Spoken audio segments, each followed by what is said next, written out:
एक एक पट्टा 50-50 हजार रुपए में जो हमने दिया था ना कांग्रेस के सरकार के समय, ये 4-4 लाख रुपए में पट्टा दे रहे हो आप। 4-4 लाख रुपए में पट्टा दे रहे हो। आपने कहा था 13 लाख पट्टे फर्जी हैं, मैं जांच कराऊंगा। वो जांच रिपोर्ट का इंतजार ये सदन 2.5 साल से कर रहा है। यहाँ खड़े होकर के एक एक आदमी 40-40 बार माननीय भजनलाल जी, अरे तो भाई इससे प्रोग्रेस हो रही है क्या? राजस्थान विकसित राजस्थान हो रहा है क्या? कंफ्यूज सरकार है। कभी तो कहते हैं कन्वर्जन का काम, कॉलोनी काटने का काम, डेवलपमेंट का काम नगर परिषद करेगा, यूआईटी करेगी। तो ये कंफ्यूजन की स्थिति चुनाव में भी है, डेवलपमेंट में भी है। जो यूआईटी बनी हुई है का सीमा का निर्धारण कर दिया, नगर परिषद का एरिया आपने बढ़ा दिया, नगरीकृत क्षेत्र आपने बढ़ा दिया। हर आदेश में यही लिखा होता है कि सक्षम स्तर दिन में 3 बार पलटता है, 4 बार पलटता है। ये तो बताओ कि नहीं यूआईटी सब कुछ करेगी, एग्रीकल्चर लैंड है तो यूआईटी करेगी। हम किसी संस्था की पैरवी नहीं कर रहे हैं, हम जनता की पैरवी कर रहे हैं। सीकर में ही नहीं संभल पा रहा काम, फिर राजस्थान का क्या हाल होगा?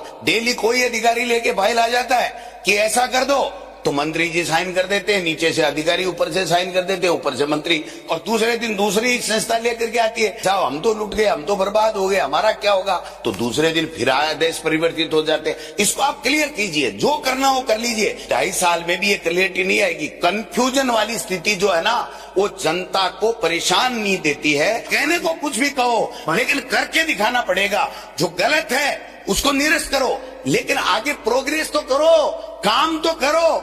केवल और केवल यहाँ खड़े होकर के माननीय भजनलाल जी मुख्यमंत्री, माननीय भजनलाल जी मुख्यमंत्री, माननीय भजनलाल, एक एक आदमी 40-40 बार माननीय भजनलाल जी। अरे तो भाई इससे प्रोग्रेस हो रही है क्या? राजस्थान विकसित राजस्थान हो रहा है क्या?